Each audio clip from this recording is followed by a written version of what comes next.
हे friends, आज हम बात करेंगे वार्डरोब डिज़ाइन कैसा होना चाहिए।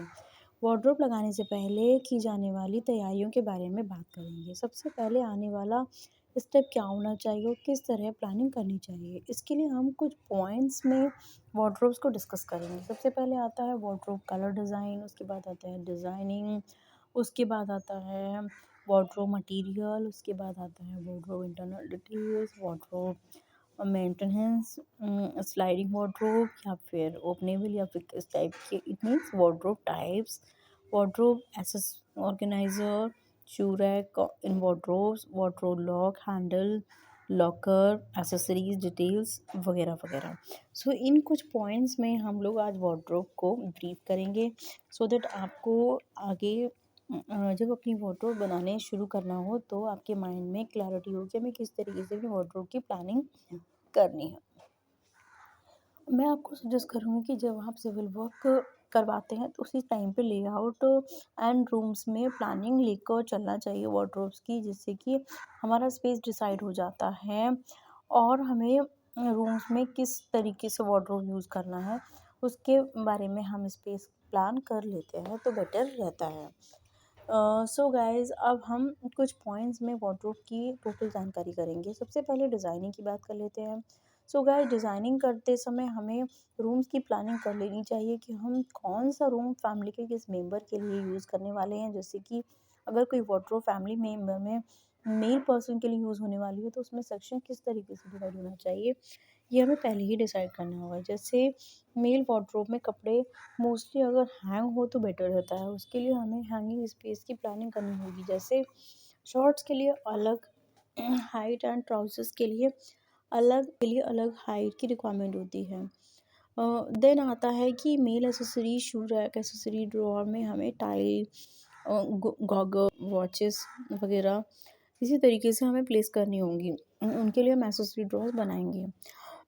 नेक्स्ट आता है फीमेल वार्डरोब में हम हैंगिंग भी ले सकते हैं और शेप भी ले सकते हैं। दोनों टाइप से हम अलग अलग रिक्वायरमेंट होती हैं उस तरीके से हम इनको बना सकते हैं। जैसे साड़ीज़ के लिए कम हाइट हैंगिंग में भी काम चल जाता है, जबकि अगर लॉन्ग ड्रेसेस हैंग करनी हो या सूट्स हैंग करने हो तो हमें लॉन्ग हैंगिंग स्पेस रिक्वायर्ड होता है। ऐसे ही लेडीज़ की एक्सेसरीज़ भी प्लानिंग करनी पड़ेगी। जैसे कि लेडीज़ के पास purse, shoes, bangles, jewellery, goggles, watches वगैरह होता है।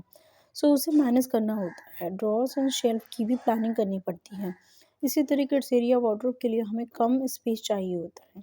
वार्डरोब में इसी तरह सबसे पहले शूज़ की भी प्लानिंग अकॉर्डिंगली होती है। फुल शू रैक लेना है या सेपरेट शू रैक लेना है या कुछ डेडिकेटेड स्पेस वार्डरोब में ही प्लान करना है, इन सब की डिज़ाइनिंग पहले ही की जाती है तो बेटर रहता है।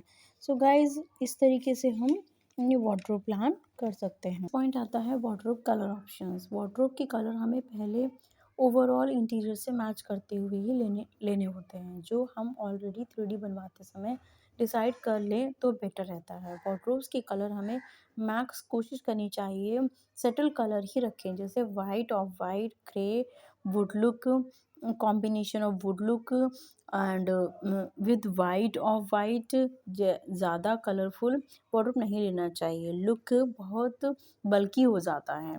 इसी तरीके से नेक्स्ट पॉइंट आता है guys wardrobe material. Wardrobe material के लिए यूज़ किए जाने वाले मटेरियल की हम बात करेंगे। Ply, MDF, HDHMR, WPVC, acrylic, PU, laminate, veneer, glass, etching pattern on glass. So guys, अब बात आती है काकेस का मटेरियल कैसा होना चाहिए। सो काकेस में प्लाईवुड दोनों लिए जा सकते हैं।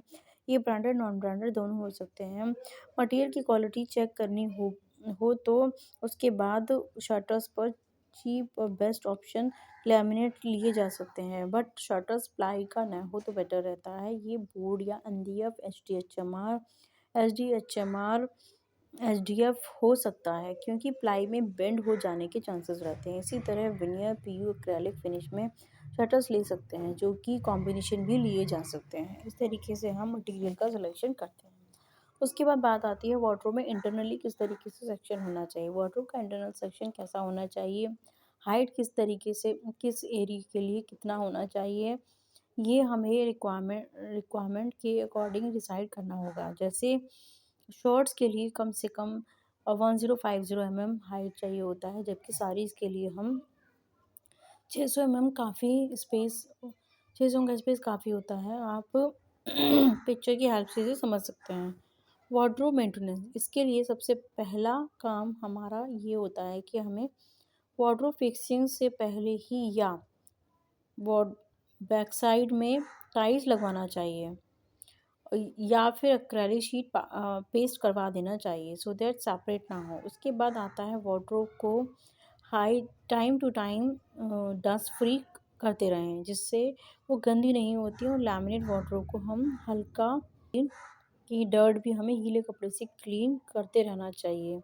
बट ये आने पर पेंट या पॉलिश मांगते हैं, जबकि लैमिनेट में शटर ही चेंज करना पड़ता है। And accessories and hardware branded he use करें सो दैट ज़्यादा से ज़्यादा इश्यूज़ ना हो, आपको रोज़ रोज़ मेंटेनेंस का इश्यूज़ ना रहें। वार्डरोब टाइल्स, वार्डरोब कई तरह की हो सकती हैं। इसमें कुछ जैसे openable, sliding openable, walk in wardrobe, ceiling height, door height, wardrobe glass sliding, wooden sliding etc।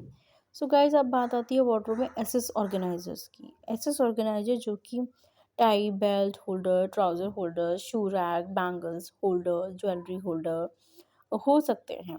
Pull out hanging भी आते हैं। इनको लगाकर हम अपने स्पेस की प्लानिंग एक्सेसरीज की कर सकते हैं बहुत अच्छे से। उसके बाद बात होती है handle types locks. So openable wardrobe lock easily available होते हैं, जबकि स्लाइडिंग में लॉक लगाना इजी और ड्यूरेबल ऑप्शन नहीं होता।